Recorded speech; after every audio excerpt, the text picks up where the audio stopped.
Olá pessoal, tudo bem com vocês? Vamos começar agora mais uma aula sobre PHP e na aula de hoje nós vamos estudar as estruturas de controle. Estruturas de controle servem para desviar o fluxo normal do programa de acordo com a análise de uma determinada condição. Vamos ver mais sobre isso?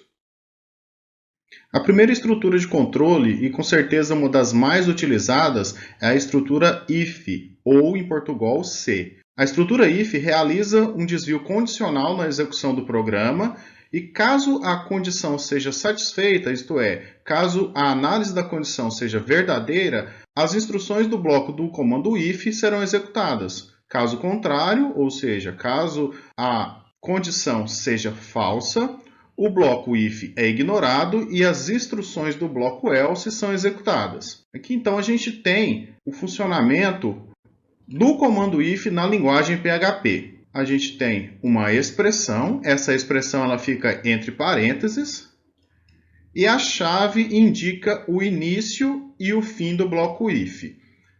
Um bloco if pode ou não ser seguido de um bloco else. Nesse caso, a gente também deve colocar chaves para delimitar o bloco de comandos else. As chaves, elas são opcionais tanto no bloco if quanto no bloco else, caso a gente tenha apenas uma linha de comandos.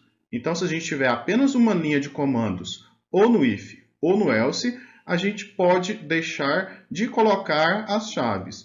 Mas eu aconselho sempre colocar as chaves, porque nesse caso vocês sempre estarão corretos, mesmo se vocês colocarem uma linha ou várias linhas.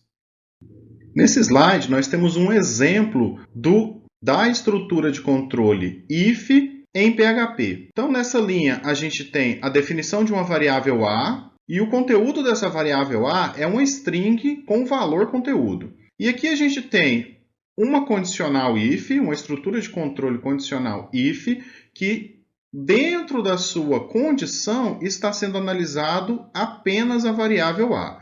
Nesses casos, quando dentro da condição a gente tem apenas uma variável, em PHP ele sempre vai retornar verdadeiro se essa variável tiver um conteúdo que é considerado válido pelo PHP. Então nós já vimos que a gente tem uma lista de valores que são considerados falsos para o PHP, como por exemplo o zero, o null, uma string vazia, ou seja, simplesmente abre e fecha aspas, um vetor vazio, um objeto vazio. Então, nesses casos aqui, esses valores eles são considerados como falsos para o PHP, certo? Todos os outros valores diferentes disso são considerados verdadeiros. Então, nesse exemplo, a gente tem que a variável A, o valor dela é conteúdo. Então, esse valor conteúdo para esse if retorna um verdadeiro aqui. Se retorna um verdadeiro, é executado o bloco do if. Se por acaso tivesse retornado falso, seria executado o bloco do else. Mas nesse caso aqui vai ser executado o bloco do if e vai imprimir cifrão A tem conteúdo. Não vai imprimir o valor da variável A porque essa string está delimitada com aspas simples. Se essa string tivesse sido delimitada com aspas duplas, aí o PHP iria interpretar o valor da variável A e iria colocar o valor da variável A neste local, ao invés de colocar simplesmente cifrão A. Então, quando a gente usa aspas simples em PHP, a gente quer que seja impresso literalmente o que estiver dentro das aspas simples. O PHP, então, ele não busca o significado das variáveis ou dos comandos, como, por exemplo, um barra invertida N ou um barra invertida T. Nesses casos, o PHP ele interpreta o valor literal da string. Em PHP, a gente também pode utilizar o que chamamos de estruturas de controle aninhadas. Nesse exemplo, a gente tem uma variável salário, uma variável tempo-serviço e uma variável tem reclamações. Salário tem o valor 1020, tempo-serviço tem o valor 12 e tem reclamações, está recebendo o booleano falso. Então a gente tem, no primeiro momento, um if que está verificando se salário é maior do que 1.000. Dentro desse if a gente tem um outro if verificando se a variável tempo-serviço é maior ou igual a 12. E dentro desse segundo if a gente tem um terceiro if verificando se o valor da variável tem reclamações é diferente de verdadeiro. Se todos esses três ifs derem verdadeiro em suas condições simultaneamente, então será impresso na tela essa mensagem. Então, salário tem que ser maior do que 1.000, tempo de serviço tem que ser maior ou igual a 12 e tem reclamações tem que ser diferente de true. Então vamos ver se nesse exemplo aqui esse código imprimiria essa mensagem. Salário é maior do que 1.000? Salário é 1.020. Então aqui já daria verdadeiro. A variável tempo-serviço é maior ou igual a 12? A variável tempo-serviço é exatamente igual a 12. Então aqui também daria verdadeiro. A variável tem reclamações é diferente de verdadeiro? Para ser diferente de verdadeiro, o único valor que ela pode assumir é falso, e é exatamente o valor da variável tem reclamações. Então aqui também é verdadeiro.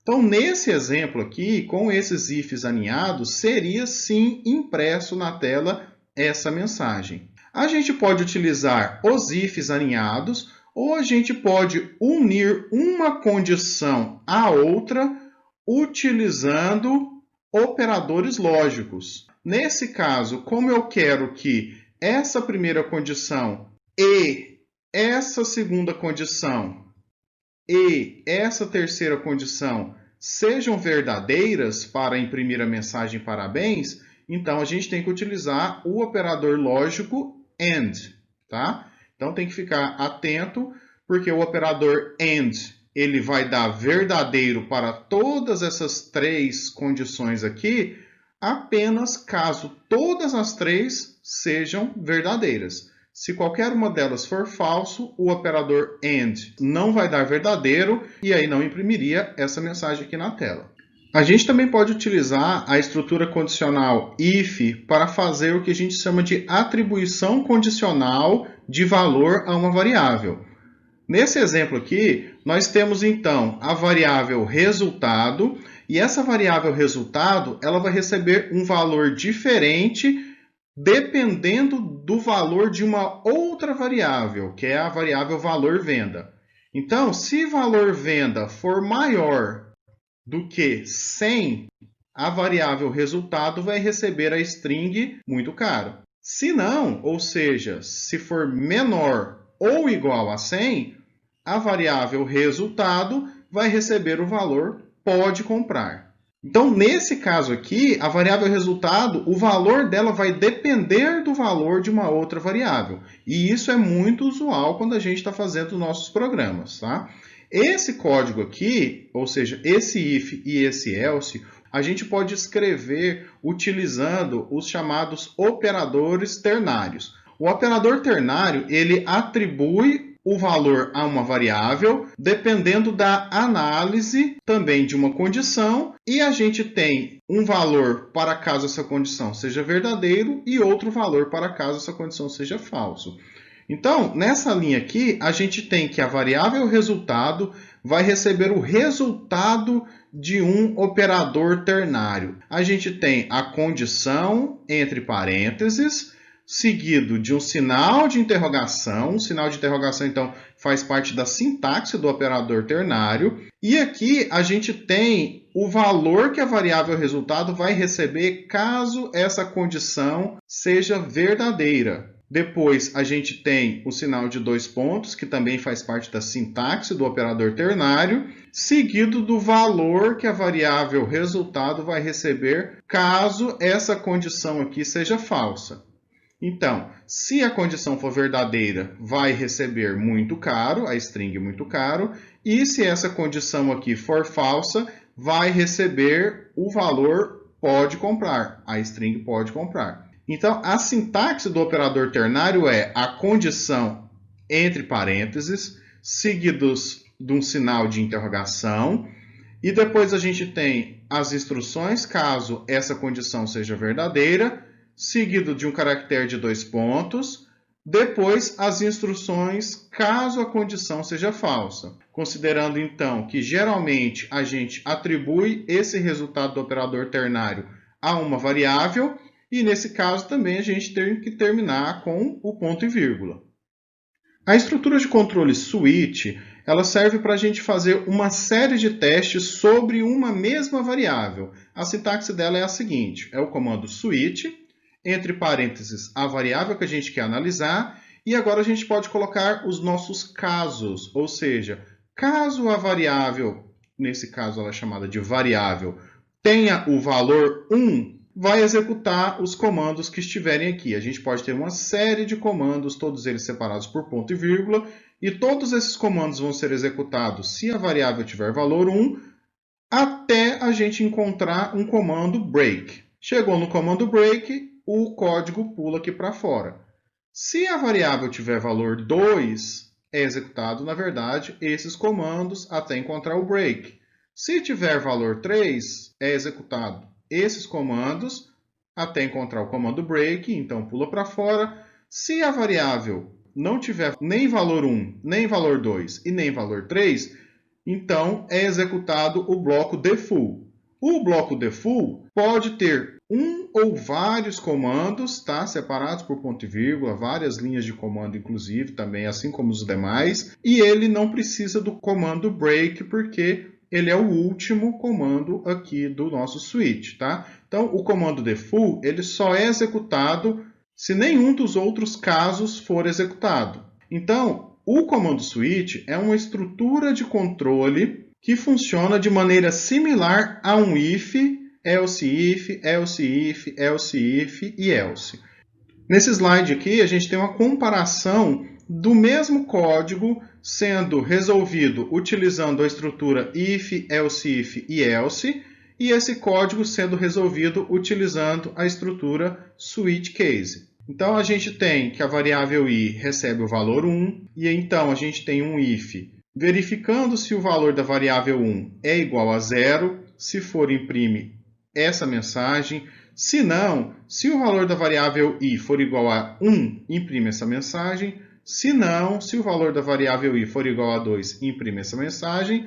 Se não, imprime essa mensagem aqui. Esse if, else if, else if, else, traduzido para switch case, é esse código que a gente tem à direita. Então, a gente tem a variável i, aí a gente tem um switch sobre a variável i, então eu vou fazer uma bateria de comparações na variável i. Caso o valor dela seja 0, faça isso, e então encerre o comando switch. Caso seja 1, faça isso, imprima na tela e encerra o comando switch. Caso o valor da variável i seja 2, imprima isso aqui na tela e depois encerre o comando switch. E caso nenhuma das anteriores tenha sido executado, vai ser executado então o bloco defull, que é imprimir isso aqui na tela. Então eu sugiro que vocês façam o teste no computador de vocês, primeiro copiando esse código aqui, executando, e depois copiando esse código aqui, executando. Vocês vão ver que a saída na tela vai ser exatamente a mesma, tá? Então o que a gente consegue fazer com a série de if, else if, else if, else, a gente também consegue fazer com o comando switch. Vai do gosto de cada um ou da necessidade do problema que for para ser resolvido.